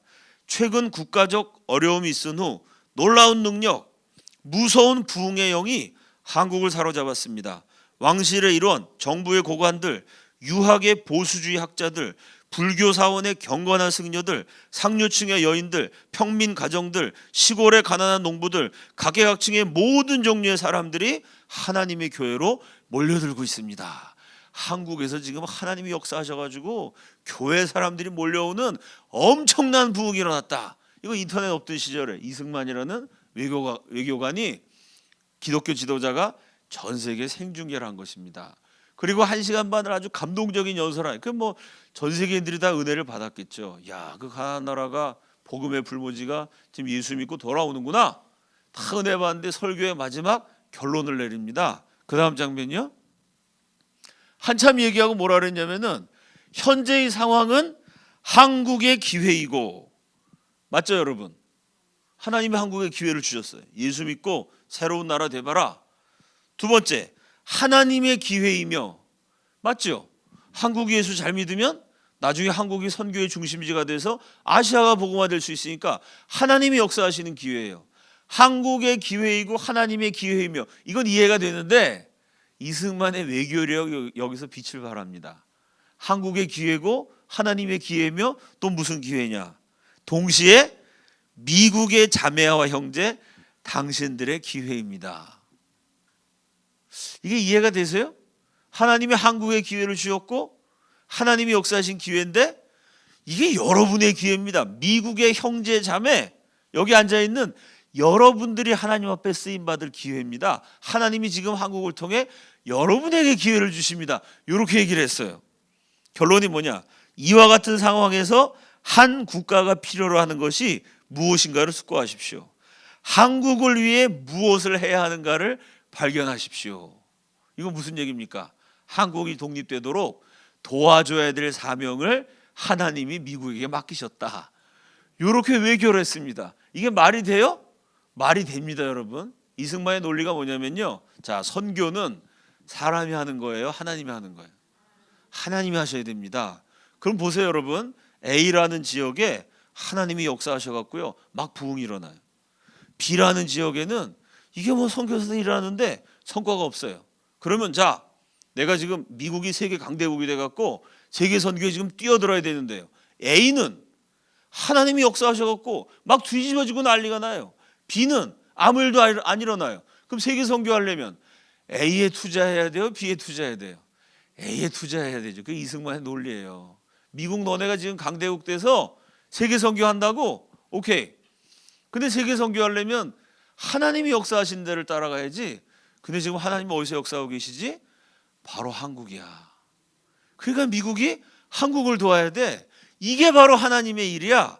이게 말이 됩니다. 어거지인 것 같지만 어거지가 아니에요. 실제로 하나님이 미국에 역사하고 계셨어요. 여러분, 이게 대한민국을 위한 절묘한 외교, 나중에 생존을 위한 전략이 돼요. 왜? 우리 힘으로 일본을 물리치는 게 제일 좋아요. 나중에는 우리 힘으로 나라 세우는 게 제일 좋습니다. 우리 힘으로 공산당 물리치는 게 제일 좋아요. 그런데 문제가 뭐죠? 나라가 망했는데 무슨 힘이 있습니까? 우리 힘으로 일본 못 이깁니다. 우리 힘만 갖고 나라 세우기 어려워요? 우리 힘으로 6.25 때 공산당 막은 거 아닙니다. 우리가 힘이 없기 때문에 누군가의 힘을 빌려야 되는데요. 한국을 도와줄 수 있는 유일한 나라가 미국입니다. 실제로 미국이 도와줘서 해방됐고 미국 도움받아 공산화를 막아냈어요. 그런데 미국이 우리를 도와줄 수 있는 유일한 나라이기 때문에 외교를 해서 미국의 힘을 빌려와야 돼요. 뭘 갖고 외교를 할까요? 미국과 한국이 연결될 수 있는 게 아무것도 없어요. 경제? 한국에 투자하면 미국이 부자가 될까요? 그 당시 한국과 미국 사이에 무슨 무역량이라는 게 있었을까요? 문화? 한국의 유교 문화와 미국의 기독교 문화가 같습니까? 정치, 경제, 사회, 문화 모든 면에서요. 우리를 도와줄 유일한 나라가 미국인데 미국과 한국의 연결고리가 없어요. 그런데 이승만이 연결고리를 찾아냈습니다. 그게 뭐죠? 기독교예요. 한국과 미국이 연결될 수 있는 거 딱 하나, 기독교입니다. 어떻게 해요? 미국이 선교사를 보내줬어요. 미국 선교사들이 복음을 전해줬어요. 그 복음을 받아서 한국에서 부흥이 일어났어요. 예수 그리스도 안에서 미국과 한국은 연결될 수가 있어요. 여러분, 미국 교회가 한국에 선교사를 보냈으니 미국 성도들이 한국을 위해서 기도했을까요? 안 했을까요? 여러분 교회에서 선교사 파송하면 그 선교사하면서 당연히 기도하지 않습니까? 그것처럼 미국 사람이 한국에 관심 가질 이유가 없습니다. 그건 무역하는 것도 아니고 한국으로 유학생이 나가는 것도 아니에요. 미국 사람이 왜 관심 갖느냐? 딱 한 가지. 미국 선교사가 대거 한국에 왔어요. 한국과 미국을 연결할 수 있는 유일한 고리가 기독교예요. 그런데 그 기독교가 미국을 움직이는 가장 막강한 힘이에요. 여러분, 하나님의 섭리가 얼마나 놀랍습니까? 우리를 도와줄 나라가 미국밖에 없는데요. 그 미국의 도움을 요청할 수 있는 통로가 아무것도 없는데 딱 하나, 기독교가 있어요. 그런데 그 기독교가 그 당시 미국은 엄청난 기독교 국가였습니다. 사회 지도자들 전 국민 다 주일날이면 문 여는 가게가 없었던 시절에 기독교가 지배하는 나라가 미국이에요. 그러니 미국을 움직이는 힘, 미국이 추구하는 가장 중요한 가치, 미국인들이 받아들이는 제일 소중한 사명, 거기에 대대고 이승만이 외교를 한 겁니다. 너희들이 세계 선교하고 싶어 하지 않냐? 근데 그 세계 선교 지금 제일 잘 되는 데가 어디냐? 한국이다. 그래서 하나님이 한국에 역사하고 계시니까, 하나님이 역사하시니까 한국의 대부흥은 하나님의 기회고, 한국 사람이 회개하고 예수 믿으니까 한국의 기회인 동시에 그 한국의 대부흥을 일으킬 수 있도록 복음을 전해준, 한국을 도와줄 수 있는 미국의 기회다. 여러분이 한국을 위해서 뭘 할 수 있는지를 생각해봐라. 이게 어떻게 보면 굉장히 야근 소리 같기도 해요. 이렇게 해서 미국의 도움을 끊임없이 호소합니다. 이 일을 40년 동안 해요. 결국 이승만의 호소를 받아 수많은 미국인이 한국을 도와주게 됩니다. 그 이승만은 첫째로 대부흥을 전 세계에 알렸어요. 둘째로 그 대부흥을 통로로 해서 미국으로 하여금 독립과 건국을 위한 도움을 받으려는 외교를 했습니다. 이렇게 이승만은 대부흥 이후로 외교를 했고요. 대부흥 때문에 열심히 예수 믿은 사람은 그냥 예수 믿은 것이 아니라 나라 사랑하는 마음으로 예수 믿었습니다. 제가 앞에도 말씀드렸듯이 그냥 선교사 보낸 게 아니고요. 우리가 독립국은 아니지만 선교국이 돼야 된다. 독립운동하는 심정으로 세계 선교도 했어요. 그러니 이분들이 대부흥 때 예수 믿은 분들이 3.1운동의 주역이 됐던 게 당연하죠. 그 다음 장면이요. 제가 지난번에도 한번 말씀드렸지만 3.1운동의 역사적 의미는요. 첫째, 기독교가 우리 민족을 이끌어가는 지도자들의 종교가 된 사건. 어떻게 할 수 있냐면 3.1운동 당시 전 국민 가운데 기독교인은 0.3%. 그런데 3.1운동 지도자, 너무 독립 만세 열심히 부르다가 감옥 간 투옥자들은 87%가 기독교인이었어요. 전 국민 가운데 0.3%, 감옥 간 지도자들은 87%. 또 이 3.1운동은 평양 대부흥과 독립운동의 관계를 보여줘요. 평양 대부흥으로 예수 믿어갖고 나 혼자 잘 먹고 잘 사는 신앙 수준에 머무른 게 아닙니다. 대부흥으로 예수 믿은 분들이요, 3.1운동 독립운동에 앞장서게 돼요. 그거 어떻게 할 수 있느냐? 대붕이 일어났던 평양 장대현 교회가 3.1운동의 본거지가 돼요. 대붕의 주역이었던 길선주 목사님이요, 3.1운동 민족대표 33인 가운데 한 분이 되십니다. 북부 지역 기독교의 독립운동을 이끌어 가셨어요. 길선주 목사님의 장남 길진 형, 독립운동하다가 3.1운동 일어나기 훨씬 이전에 105인 사건이라는 게 있었습니다. 일본 사람들이 독립운동 지도자들을 체포했는데 600명이 넘는 기독교 지도자를 체포했어요. 왜? 평양 대붕 이후로 기독교가 독립운동 중심지가 되니까요. 660명인가를 붙잡아가고 그 중에 105명을 실형을 때려가고 감옥에 가두죠. 그래서 105인 사건이라 그럽니다. 조사를 받는 과정에 고문당해갖고 4분이 돌아가셨어요. 아주 600명을 그냥 엄청난 고문을 가합니다. 그때 길선주 목사님의 장남, 이 큰아들이 아주 똑똑하고 재주가 있어서 아버지가 장남을 아꼈는데요. 이때 고문을 받아갖고 몸과 마음이 다 망가져요. 젊은 사람이 고문 후유증으로 고생하다가 20대에 일찍 세상을 떠납니다. 독립운동하다 고문당해서 3.1운동 일어나기 전에 벌써 장남이 죽었어요. 그 아들이 죽었으니 제일 사랑했던 그 아들 자녀 가운데 제일 똑똑했던 아들인데요. 목사님 얼마나 마음이 아팠겠습니까? 시를 하나 쓰셨는데 제목이 마음이 논이는 딴 세계. 아들 잃어버린 아버지의 마음이죠. 이 세계가 어떤 세상이에요? 아들 죽인 세상입니다. 아들이 고문당해서 그냥 시름시름 앓다가 그 고문당한 것도 끔찍하지만 몇 년을 앓다가 죽었으니 그 앓는 모습 볼 때마다 얼마나 마음이 아팠겠어요. 인생살이가 아주 귀찮아지죠. 마음이 논이는 딴 세계. 이 세상이 아니라 딴 세계 쪽으로 지금 마음이 논일고 있어요. 뭐라고 시를 썼냐면 시가 꽤 긴데, 만사가 마음에 없고, 세상 만사가 다 귀찮아지. 의욕을 잃어버렸어. 만사가 마음에 없고 성경 2권이 있으니 내 마음 둘 게 하나님 말씀밖에 없어. 내 이 밖에 더 무엇을 구하랴. 아들 죽었는데 그래도 나에게 성경 2권, 구약 성경, 신약 성경, 성경 열심히 읽고 말씀 증거하다가 나도 나중에 천국 가야지. 이거 말고 무슨 소망이 더 있겠냐. 이런 시를 쓰셨습니다. 자, 장남은 독립운동하다가 죽었고, 차남 길진경 3.1운동 때 앞장섰습니다. 그래서 투옥당해갖고 고문 받았는데요. 이 길진경 장로의 회고록을 보면은 욥의 고난과 나사로의 고난을 함께 받았다, 이런 대목이 나와요. 구약 성경의 욥 몸에 아주 이 피부병이 심하게 들어갔고 너무 가려워갖고요, 기왓장으로 몸을 긁었다는 얘기가 나옵니다. 그게 욥의 고난이에요. 신약의 나사로, 거지 나사로 얘기 아시죠? 그 부잣집 상에서 떨어진 음식이라도 주워 먹으려고 상 밑에 이렇게 누워 있고 그 대문 밖에 이렇게 누워 있는데요. 뭐라고 되어 있습니까? 성경에 개들이 와서 헌대를 핥더라. 이 몸에 부스럼이 나왔고 그지가요 못 먹어갖고 피부병이 나서 고름이 나니까 개가 와서 사람 이 피부병 몸 허른 데를 핥아요. 욥의 고난도 피부병이고 나사로의 고난도 피부병입니다. 길선주 목사님의 차남 길진경의 고난이 뭐냐면요, 감옥에서 너무 두들겨 맞아가지고 피고름이 흘러요. 온몸이 다 터져서 피고름이 흐르는데 감옥이 좀 비위생적이죠. 벌레하고 균이 득실득실하다 보니까요, 이 감옥 옴이라는 세균에 감염이 됩니다. 온몸이 막 썩어가지고요, 이 몸에 구데기, 파리가 알을 썰어갖고 이 몸에 구데기가 기어든 게 살이 썩어가지고 3.1운동 하다가 끌려가고 고문당해서 몸에 구데기가 쓰는 그런 아주 욥의 고난과 나사로의 고난을 함께 겪습니다. 시간 관계상 제가 다 설명 못 드려도요, 3.1운동의 주역이었던 길선주 목사님이 민족대표 33인의 한 분으로 깜빵 가셨어요.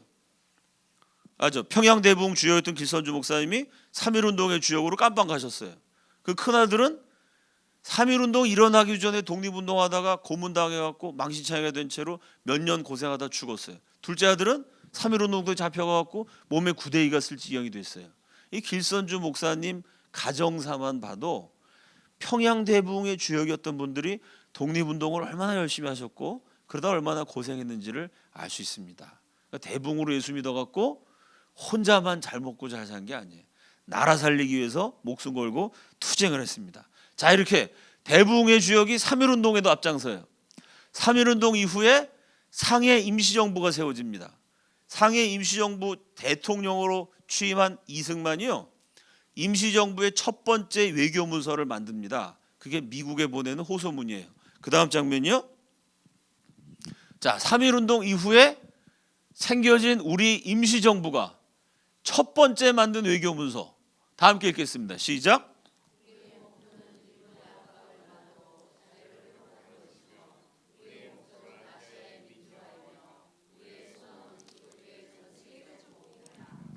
이게 상해 임시정부의 첫 번째 외교문서니까 역사적인 중요성이 있습니다. 여기 나오는 내용이 뭐냐? 1899년 이승만이 한성 감옥에서부터 전 세계 복음 증거하는 예수교 나라 돼야 된다. 감옥에서 혼자 생각했던 비전이요, 1899년에서 정확하게 20년 후 감옥에 있던 죄수가 임시정부의 대통령이 됐어요. 그 대통령에 의해서 공식적인 외교문서에 등장한 장면입니다. 우리가 왜 임시정부를 세웠느냐? 왜 빼앗긴 나라를 되찾아야 되느냐? 왜 멸망한 조선이 대한민국으로 부활해야 되느냐? 우리의 목표, 단기적인 목표는 일본의 압박을 면하고 자유를 회복하는 거. 일본이 너무 괴롭히니까 자유를 되찾고 싶어요. 장기적인 목적은 아시아의 민주화. 멋지지 않습니까, 여러분? 나라도 없던 망명정부가요, 우리가 민주주의 국가를 세워서 아시아의 민주주의를 이끌고 간다. 실제로 그렇게 됐습니다. 우리나라에게 민주주의를 가르쳐준 미국이요, 전 세계 민주주의 지수를 따지면 미국이 7위, 세계에서 민주주의를 7번째로 잘한답니다. 대한민국이 6위입니다. 우리한테 민주주의를 가르친 미국보다 민주주의가 더 발전한 나라가 됐어요. 아시아 민주주의를 이끌어가는 나라입니다. 대한민국이 실제로 이 상해 임시정부에 나와요. 아시아의 민주화가 우리의 목적이다. 우리의 소망. 자, 단기적인 목표가 있고 장기적인 목적이 있습니다. 이건 정치적인 얘기고요. 우리 한국인의 소망, 우리가 정말 이루고 싶은 꿈, 비전은 뭐냐면 기독교의 전 세계적 보급이다. 전 세계의 기독교를 전파하는, 세계 복음화에 기여하는 그런 나라 세우기 위해서 우리가 3.1운동을 했고, 그런 나라 만들려고 지금 나라 없지만 임시로 망명정부, 임시정부를 세웠다. 그러니까 미국은 한국을 도와줘야 된다. 이게 이승만의 논리예요. 자, 그 다음 장면이요. 6.25 전쟁이 났을 때도 똑같습니다. 6.25 때도 우리 힘으로 공산당을 못 물리쳐서요, 미국의 도움을 호소해야 돼요. 이때 이승만 대통령이 무조건 한국을 도와주십시오, 이게 아닙니다. 뭐라고 얘기했냐면 남한의 70만 그리스도인이 북한의 점령으로 절박한 위험에 처해 있다. 이걸 참 신앙적으로 보면 당연한 말인데 이걸 갖고 욕하는 사람도 참 많습니다. 한국 사람도 욕을 많이 하고 미국 사람도 욕을 많이 해요. 왜? 이승만은 기독교라는 창구, 기독교라는 빨대를 미국한테 꽂아가지고 너무 많이 빨아먹었다는 거예요. 미국 사람 욕을 많이 합니다. 왜? 그냥 한국을 도와주십시오, 이런 미국 사람이 안 도와주죠. 왜? 미국한테 도와달라는 나라가 전 세계에 100개국이 넘어요. 전쟁하는 나라가 한두 나라입니까? 굶어 죽는 나라가 어디 한두 개예요? 그 많은 나라 미국이 어떻게 도와줘요? 근데 이승만은 뭐라 했냐면 그냥 한국을 도와달라, 이게 아닙니다. 공산당이 쳐들어와서 한국의 기독교인이 무려 70만이야. 70만의 순교자가 생길 판이니까 기독교 국가라는 미국 도와줘야 되지 않겠니? 이렇게 얘기를 하니 70만 기독교인이 죽는다는데 미국 정부, 그 사람들 다 기독교인이거든요. 마음이 신경이 쓰이죠. 미국의 교회, 70만의 순교자가 생긴다는데 교회들이 앞을 다투어 도와주지 않겠습니까? 이걸 가지고 한국의 이승만 비판하는 사람은 이승만은 기독교라는 전혀 정치와 상관없는 순수해 보이는 그런 조건을 내세워 갖고 구호물자를 따냈다, 이러고 이승만을 비판하더라고요. 그걸 왜 비판합니까? 그래서 구호물자 받아갖고 3천만 국민 먹여 살리고 6.25 전쟁 때 얼어 죽지 않도록 미국 구호물자로 다 옷 입혀주고 잘한 거 아닙니까, 여러분? 대통령이 그렇게라도 해서 나라 돈이 없으면 그렇게 외국 돈이라도 갖고 와서 구호물자라도 받아서 국민 먹여 살려야죠. 제가 볼 땐 잘한 건데, 하여간 또 미국 사람 입장에서 열도 받겠죠. 이승만이 하도 많이 도와달라 그러면서 하도 많이 갖고 가가지고 하여간 욕을 많이 먹지만 이게 굉장히 효과적인 방법이었어요. 70만 기독교인이 지금 위험에 처했다. 미국의 형제자매들이요, 당신들이 우리에게 복음을 주었다. 우리가 그 복음 믿고 기독교 국가 만들려고 그러는데 무신론 공산주의자들이 쳐들어왔으니 도와달라. 이렇게 얘기하니까 미국 교인들이 안 도와줄 수가 없습니다. 그 다음 장면이요. 이 이승만의 호소에 미국 기독교인들이 실제로 응답을 합니다. 이 세계적인 부흥사 빌리 그레함이죠. 빌리 그레함이 뭐라고 얘기했냐면 한국전쟁 터졌을 때 세계 곳곳에 공산주의가 침투하고 있으며 공산주의를 막을 수 있는 마지막 희망은 미국을 중심으로 한 세계 복음주의 운동이다. 이게 빌리 그레함이 한 말인데 빌리 그레함보다 먼저 요 똑같은 말을 하신 분이 이승만이에요. 미국 너희들 사명이 뭔 줄 아냐? 공산당을 막는 게 미국 기독교의 사명이다. 그 얘기를 최초로 한 사람이 이승만이에요. 빌리 그레함이 이승만 말을 그대로 받아서 얘기한 거예요. 미국 복음주의가 세계 공산화를 막아야 된다. 또 우리는 지금 공산당과 싸워야 된다. 어디서 싸워요? 한국에서. 왜 한국에서 싸워야 되냐 이렇게 얘기했어요. 한국은 그 면적에 비해 기독교인의 수가 엄청나다. 우리는 그들을 보호해야 한다. 이거 어디서 많이 들은 소리죠? 이승만이 40년 얘기를 했더니 이게 먹혀 들어간 겁니다. 한국전쟁 당시 미국 최고의 부흥사가 빌리 그레함이에요. 빌리 그레함 사역 인생에서도 전성기입니다. 이 젊은 빌리 그레함이 전 세계를 미국 전역을 누비면서 집회를 하는데요. 빌리 그레함 전도대회라면 10만 명씩 미국 사람이 왔어요. 그렇게 10만 명, 20만 명 모여든 미국 사람 앞에서 이 미국 최고의 부흥사 빌리 그레함이요. 한국을 도와줘야 된다. 한국을 위해서 헌금하십시오. 한국 교회를 지켜야 됩니다. 이러니까 미국 교회에서 구호 물자가 막 한국에 쏟아지게 된 것입니다. 그 다음 장면이요. 또 한 사람 여러분 잘 아시는 바피어스 월드비전이라는 선교단체 아시죠? 그 월드비전이라는 단체가요. 한국전쟁 때문에 생겨난 단체예요. 이 바피어스가 한국전쟁 때 직접 한국에 왔습니다. 이 구호 물자를 나눠주는데 전쟁 고아들이 쫙 서갖고 엄마 아버지 죽고 비참한 아주 더럽고 못 먹은 애들이요. 그 구호 물자 구호 식량 밥 타려고 줄 서 있다가 어떤 애가 줄 서 있다가 거기서 쓰러져서 죽었어요. 굶어서. 조금만 기다리면 밥이 오는데 그 한 밥통이 있으면 그 하나 두 번째쯤 자리에 있다가 쓰러져 죽습니다.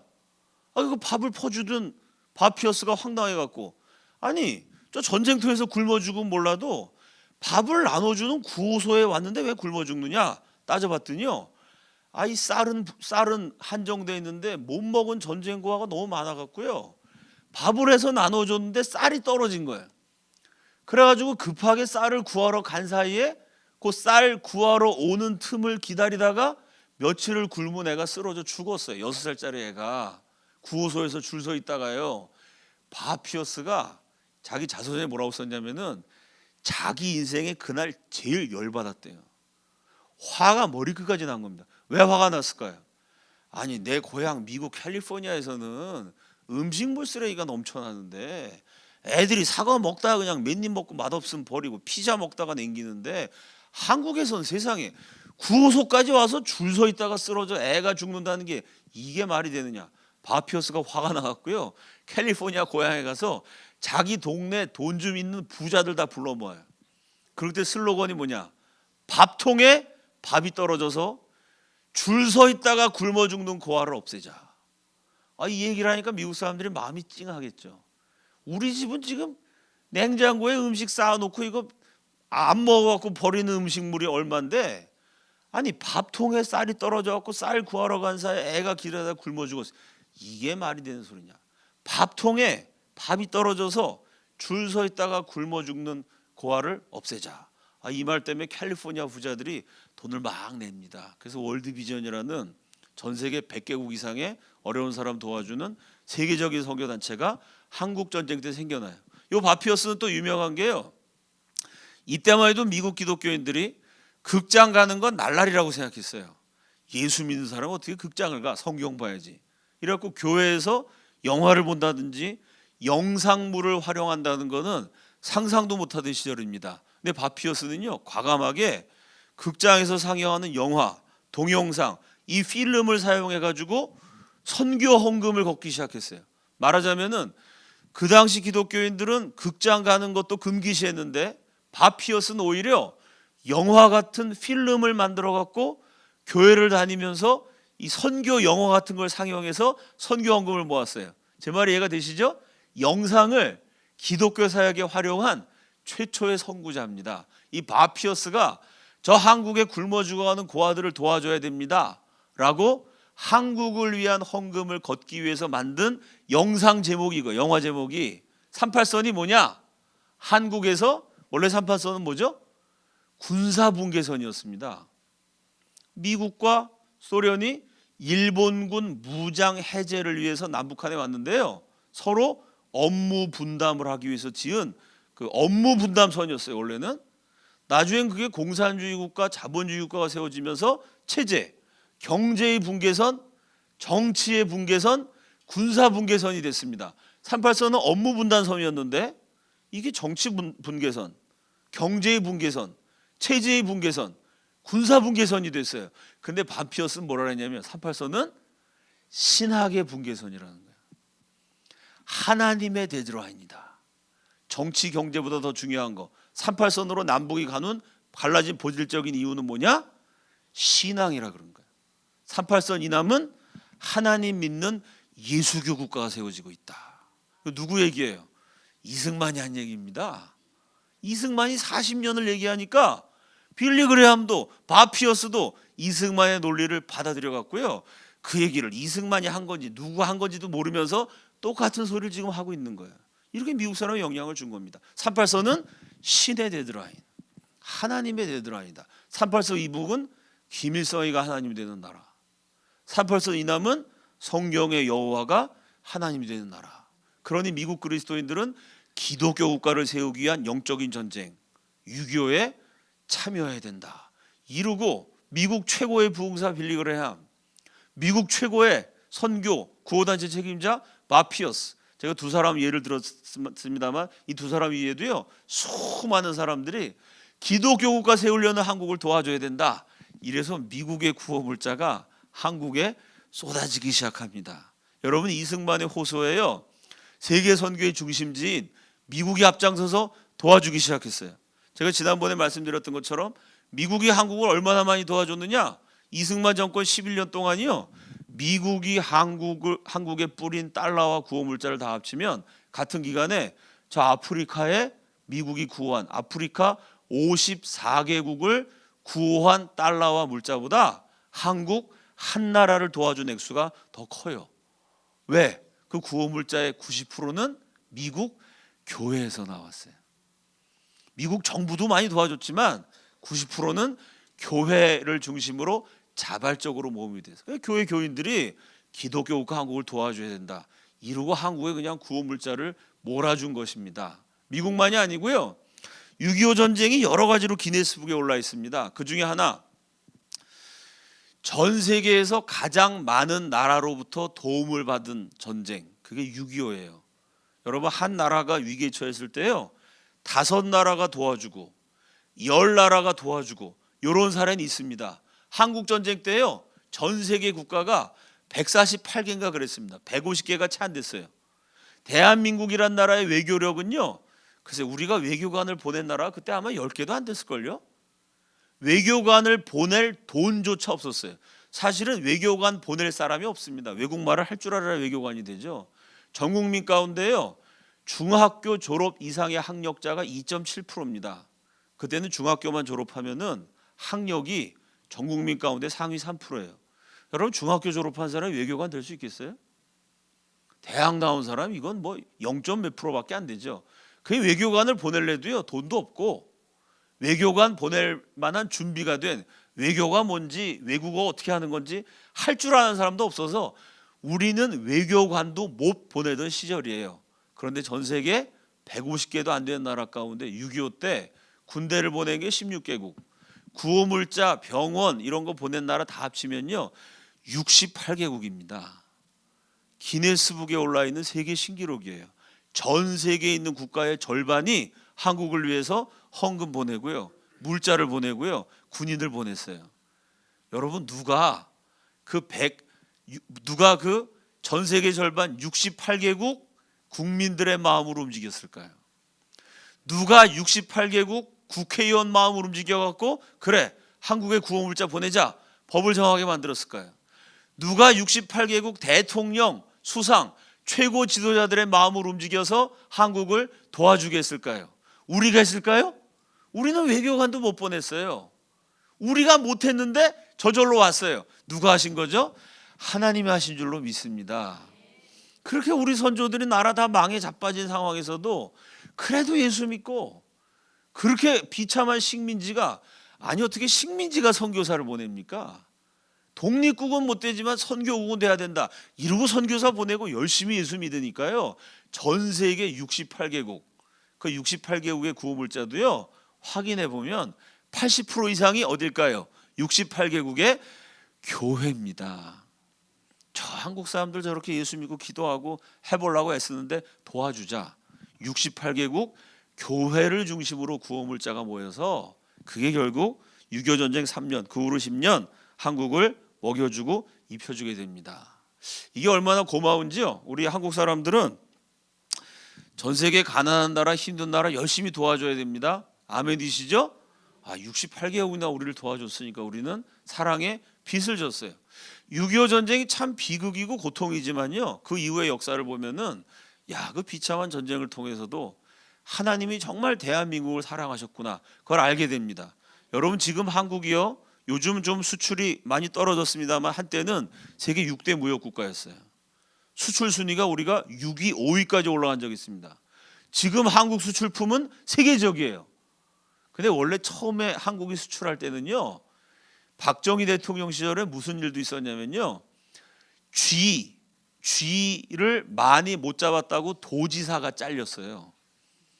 박정희 대통령이 도별로 쥐 숫자를 할당해 줬습니다.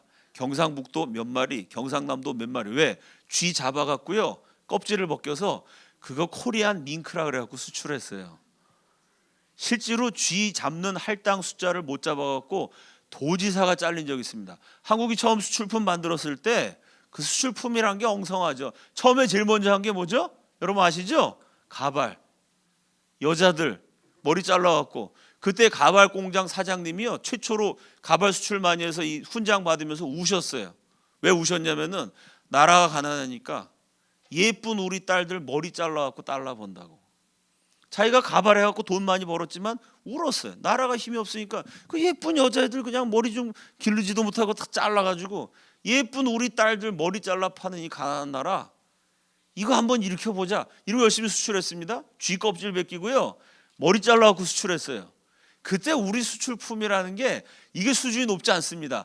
근데 그걸 열심히 사줬어요. 어느 나라가 제일 열심히 사줬을까요? 처음에 한국 수출에 활로가 뚫어져 나가는 거 보면요. 일제는 좋은 줄 알고 뭐 미국, 영국 다 사줬지만 한국 수출품을 제일 먼저 사준 나라가 어디냐면은 UN 16개국이에요. 우리가 청춘을 바쳐서 목숨 걸고 싸워서 한국을 지켜줬는데 그 나라 내가 6.25 전쟁할 땐 전부 논이고 바치고 그 비참한 나라가 이제 가발도 만들고 이런 수출품을 만들어서 우리한테 팔았다. 내 청춘이 헛되지 않았다. 우리를 도와주신 그분들이 고맙게도요. 눈물을 흘리면서 한국 물건을 사줬습니다. UN 16개국을 중심으로 해외 무역로 수출로가 개척되기 시작해요. 오히려 그분들이 고마워하면서 물건을 사줬어요. 그 다음에 또 많이 사준 게 어딜까요? 도움 줬던 68개국. 우리가 도와줬는데 우리 교회에서 헌금했는데 그 코리아에서 무슨 공업 제품도 만들어. 그 코리아에서 이제 자동차까지 만들어. 내 인생 헛되지 않았다. 여러분 우리 교회가 헌금했더니 그 나라 이렇게 잘 됐습니다. 그 교회 그 68개국 그리스도인들이 뿌듯해졌겠죠. 그분들이 한국 물건을 열심히 사줬어요. 그 누가 한 걸까요? 하나님이 하신 겁니다. 결국은 그 모든 출발점은 제가 지난번에 말씀드린 거는 이승만의 기독교 입국론 말씀을 드렸죠. 저는 개인적으로 기독교 대한민국의 기원이 뭐냐? 첫째는 이승만의 기독교 입국론. 이승만이 기독교로 나라 세워야 된다. 이러고 독립운동해갖고 기독교로 토지개혁을 하고 기독교 정신으로 공산주의 물리쳐가지고 나라 세웠습니다. 그게 대한민국 번영의 기초예요. 또 하나의 기초가 뭐냐? 이승만이란 지도자 혼자 다 한 거냐? 지도자만 잘 됐다고 나라가 잘 되나요? 또 대한민국의 두 번째 기독교 기원이 평양대부흥입니다. 평양대부흥 때 국민들이 예수를 많이 믿었어요. 이렇게 기독교의 숫자가 늘어나니까 그걸 가지고 이승만이 40년 동안 남한의 기독교인이 이렇게 많으니까 미국 도와줘야 된다. 공산당이 쳐들어왔을 때도 70만 명이 순교자가 될 판이다. 그러니까 도와줘야 된다. 국민들이 기독교를 많이 믿어줬으니까 이승만이 외교를 할 수 있었죠. 그 외교 호소를 듣고 68개국의 기독교계를 중심으로 한국을 도와줘서 다 죽을 뻔한 나라가 살아났습니다. 거기서 끝난 것이 아니라 그 6.25 때 우리 군대 보내준 나라가 수출품 사주고, 구호물자 보냈던 나라가 야, 우리가 기도하고 도와준 나라가 저렇게 잘 됐구나, 오히려 고마워하면서 한국 물건 사줘갔고요. 한국이 이렇게 부흥하고 번영이 됐습니다. 한국의 모든 번영의 기초에는 평양대부흥. 나라 망할 때 아무것도 없는데 그래도 포기하지 않고 끝까지 하나님 한 분만 바라보고 기도했던 우리 선조들의 신앙이 있어서 저와 여러분이 이 부강한 나라에서 자유와 번영을 누릴 수 있었습니다. 이제 결론을 맺겠습니다. 다 함께 따라합시다. 부흥으로 다시 살아난다. 아멘이시죠? 우리는 진짜 죽을 뻔했습니다. 일본한테 나라 뺏겨가지고요, 민족이 없어질 뻔했어요. 그거를 나라 되찾겠다고 독립운동가들이 일어났습니다. 어디서 일어났죠? 대부흥에서 일어났어요. 기독교인들이 독립운동가가 돼갖고 투쟁을 했습니다. 그 예수 믿는 사람들이 이승만을 위시해갖고 인재가 돼가지고 건국을 했어요. 또 그 기독교인들이 대부흥을 바탕으로 전 세계 도움을 받아 까딱하면 이 민족 전체가 없어질 뻔했는데요, 대부흥이 있어서 대부흥으로 길러진 인재들이 독립운동하고, 대부흥 때 예수 믿어 뒤집어진 사람들이 전 세계 도움을 호소해가지고 이 민족이 없어질 뻔한 위기를 극복하고 다시 살아났습니다. 지금도 마찬가지예요, 여러분. 저 북한에요, 400만이 굶어 죽었습니다. 김일성, 김정일, 김정은 3대에 걸쳐서 이 김씨 일가가 하나님이 됐어요. 실제로 김일성 종교입니다. 북한 가보면 이게 그냥 공산주의 정도가 아니고요, 종교화되고 신교화됐어요. 저 북한 저 우상들을 무너뜨리고 우리가 통일을 해야 됩니다. 고통당하는 2천만 동포를 해방시켜야 돼요. 그 북한을 해방시키고 통일시키는 힘이 어디에 있겠어요, 여러분? 그 사람의 힘으로 되겠습니까? 힘으로도 안 되고 능으로도 안 되고 오직 여호와의 신으로 말미암아 되느니라. 아멘이시죠? 성령의 역사하신 평양대부흥이 있어서 우리 민족 살아났습니다. 똑같이 우리가 열심히 기도해서 하나님의 은혜를 주셔야 통일도 가능합니다. 남한도 지금 어제도 말씀드렸지만 여러 가지로 너무 어려워요. 대한민국이란 나라가 지금 힘이 없습니다. 정치가들도 지쳐있고 경제 지도자들도 지쳐있고 국민들도 하루하루 먹고 사는 생활이 팍팍합니다. 우리가 무슨 힘이 있어갖고 다시 나라를 일으키고 다시 살아날 수 있겠어요? 제일 어려웠던 시절에 부흥으로 다시 살아났습니다. 마찬가지로 내 힘과 내 능력으로 안 되지만 그래도 포기하지 않고, 우리 선조들이요, 나라 다 망하게 됐는데 그때 포기하지 않았어요. 아무것도 없고 굶는 사람들이요, 그 5천년 대고로 섬겼던 중국에 선교사까지 보냈어요. 너무너무 어려운 상황이었지만 우리가 독립국은 안 돼도 선교국 돼야 된다 이러고 마지막 힘을 쥐어짜서 몸부림쳐갖고 하나님 앞에 제발 살려달라고 기도하는 심정으로 하나님 일을 열심히 했더니요, 하나님이 몇만 배 몇십만 배, 아니 68개국을 동원해가지고 한국을 다 도와주게 해서 살려주셨습니다. 우리가 그 정신을 기억해야 돼요. 개인이든 가정이든 교회든 국가든 아무리 힘들어도 포기하면 안 됩니다. 이걸 모르니까 한국 사람들 자살률이 세계 1등이야. 왜 자살을 해요? 끝까지 살아남아야 됩니다. 아무리 힘들어도 그 힘든 상황에서도 포기하지 않고 몸부림쳤더니 하나님이 68개국을 동원해서 이 나라 먹이 살리셨다. 우리가 그 역사를 기억하고 아무리 힘들어도 가정적으로든 개인적으로든 교회적으로든 국가적으로든 끝까지 포기하지 않고 마지막까지 하나님께 기도하고 아무리 어려워도 하나님 일 열심히 사명 감당해갖고 개인도 살아나고 가정도 살아나고 교회도 살아나고 대한민국도 살아나는 그런 대부흥의 역사가 2017년에 다시 한번 일어나기를 예수 그리스도 이름으로 축원합니다.